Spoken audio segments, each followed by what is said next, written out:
Nous sommes de retour en direct dans cette édition du 20 février 2026 du live de TV Finance, votre émission qui s'attache à trouver la bonne actualité, la débusquer, la travailler, la modéliser et vous la restituer de façon la plus objective possible, la plus chiffrée possible pour que vous puissiez vous l'accaparer et en conséquence travailler vos stratégies d'investissement ou de trading le mieux possible, le plus en fonction de vos profils de risque respectifs et ou tout simplement comprendre un monde qui évolue à vive allure, très vive allure. Et pour ce faire, eh bien, j'ai le plaisir tous les vendredis matins de pouvoir compter sur l'œil acerbe et expérimenté d'Antoine Quesada. Bonjour Antoine. Bonjour Louis-Antoine. Merci Antoine d'être avec nous ce matin. Antoine Quesada, vous êtes trader, formateur et coach chez AQTS.fr, avec nous tous les vendredis donc pour décortiquer les mouvements du CAC 40 et nous expliquer quelle stratégie est la plus susceptible de dégager du rendement. Antoine, la semaine dernière, je vous ai laissé tranquille. Aujourd'hui, un peu moins. Mais la semaine dernière, vous nous expliquiez que ça y est, il fallait regarder vers le bas. Le CAC 40, il fallait. Alors vous ne m'avez pas dit passer vendeur, mais quand même, vous nous disiez que les 7800, les 8000 points, bon voilà, c'était à regarder. Résultat, Antoine, pour la deuxième semaine consécutive, on est allé chercher des plus hauts.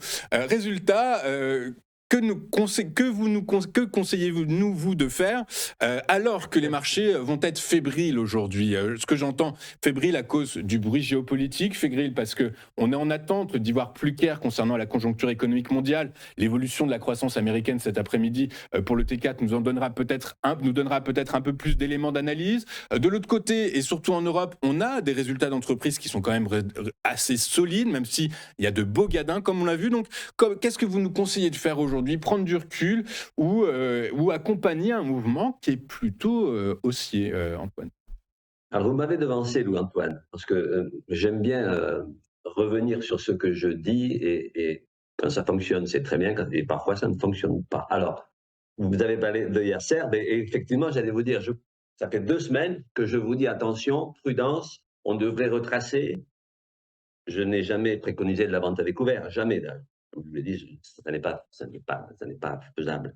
Mais prudence, je pense que ce marché donne des signes d'essoufflement et très raisonnablement, il devrait retracer.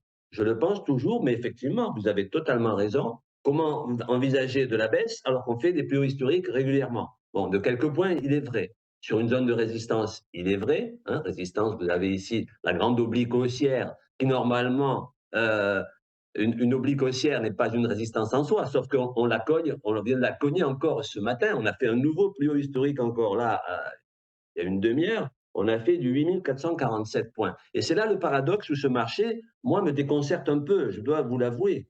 Hein. Je vais utiliser une métaphore, parce que j'aime bien ça. C'est comme les soirs d'été, vous savez, quand vous voyez le ciel s'assombrir, que vous voyez même des gros nuages et voire même quelques éclairs, vous vous dites il va pleuvoir. Vous entendez même le tonnerre au loin. Il va pleuvoir. Et finalement, il ne pleut pas. Vous voyez, le plus probable, c'était qu'il pleuve, mais il ne pleut pas.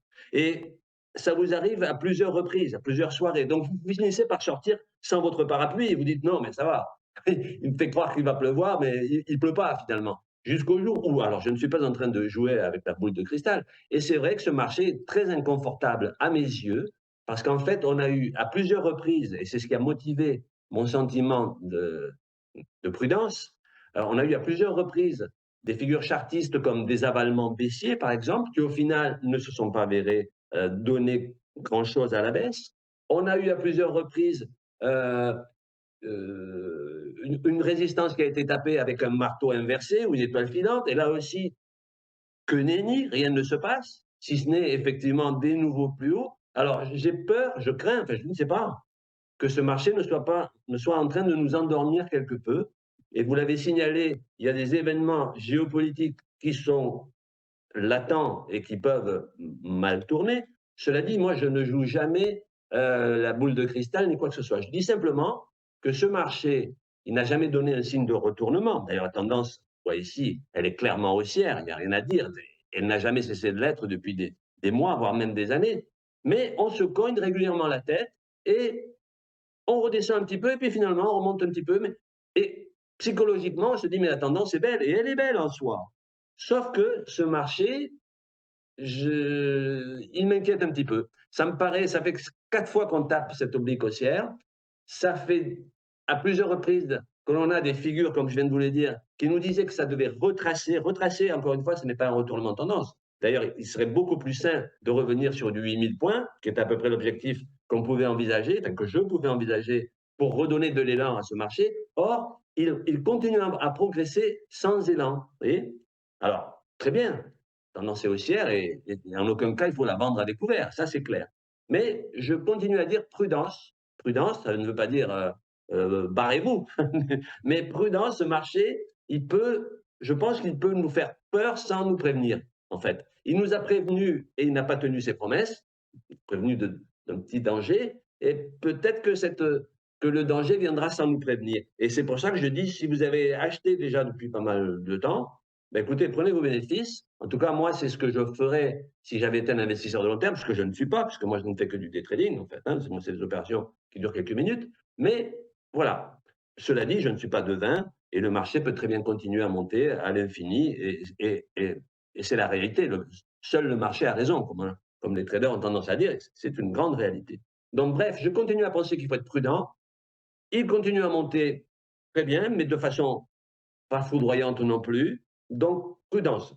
Graphiquement, en tout cas, la tendance est haussière. Revenons sur le graphique en journalier pour mieux traduire les hésitations, entre guillemets, de ce marché. On voit la grande bougie rouge de la semaine dernière qui a tapé sur la grande oblique, donné elle n'est pas belle du tout, quoi. Elle n'est pas belle du tout. J'ai même supprimé le biseau ascendant, qui est une figure d'essoufflement de hausse avec un retournement baissier. Et la baisse était amorcée, on a eu un pullback. Et normalement, on aurait dû repartir un petit peu à la baisse. En clair, c'est un marché qui est difficilement lisible au sens où il donne des signaux d'alerte, mais ces alertes sont rapidement invalidées. C'est comme une sirène d'alerte et au final, bon, on s'aperçoit qu'il n'y avait pas de danger. Tant mieux, tant mieux. Mais je crains encore une fois qu'à un moment donné, hein, c'est comme l'histoire du loup, vous savez, à force de crier au loup, on ne fait plus attention. Mais voilà, je ne veux pas en dire plus, si ce n'est qu'effectivement, il faut s'incliner, le marché haussier, il fait des plus hauts historiques, de plus en plus haut de quelques points, certes, hein, ce n'est pas l'euphorie non plus. Je continue à prôner la prudence dans ce marché qui est haussier, mais alors on a même ouvert avec un gap ce matin, hein, qui a généré ensuite ce plus haut historique. On a même commencé le comblement de ce gap et il n'est pas comblé. D'ailleurs, on repart à la hausse et dans les minutes qui viennent, on peut encore refaire un plus haut historique de quelques points par rapport au plus haut historique de l'ouverture, pour ainsi dire.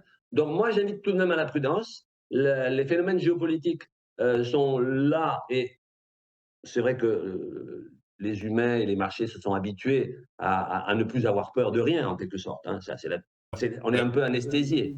Mais mon sentiment, c'est tout de même prudence. Oui, d'ailleurs, il suffit d'observer ce qui fait office de valeur refuge. Alors, on a bien compris ces dernières semaines qu'effectivement l'or, pour l'instant, remplit cette valeur-là, mais c'est le dollar qui avait été délaissé un petit peu comme valeur refuge, et bien qui semble être recherché par les investisseurs dans cet environnement qui semble désormais pouvoir être caractérisé d'environnement risk-off, donc c'est-à-dire dénué de toute prise de risque, donc c'est-à-dire qu'on se désintéresse des actifs risqués, donc notamment le marché action.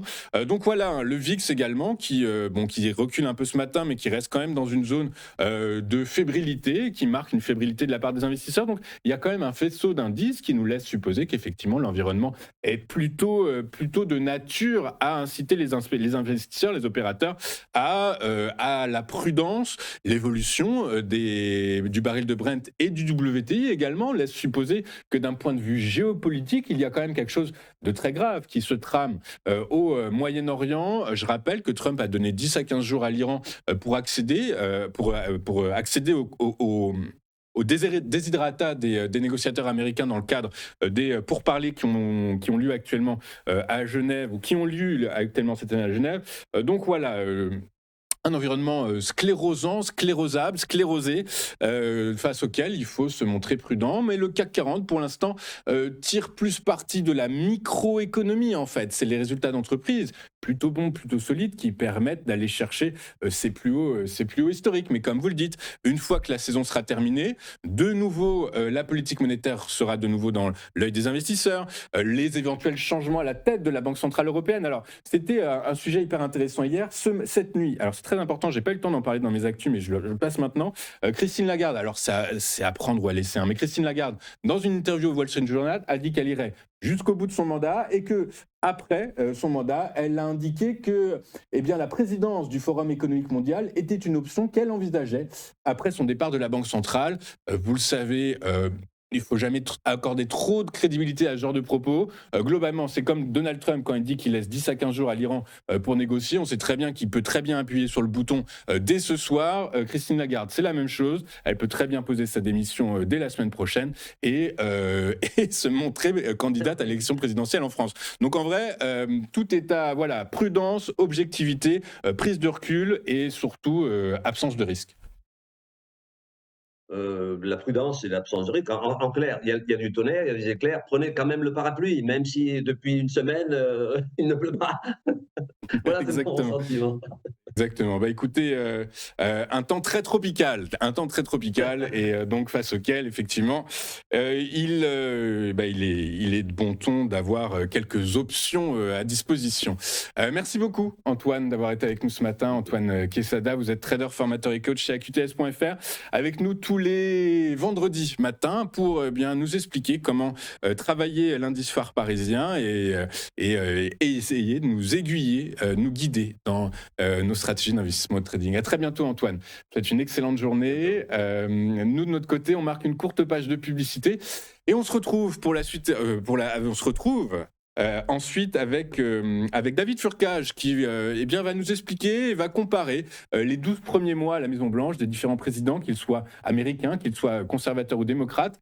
Et eh bien, finalement, peut-être qu'il va nous expliquer que tout simplement, eh bien, le protectionnisme est une valeur commune au bipartisme américain. Tout de suite sur TV Finance.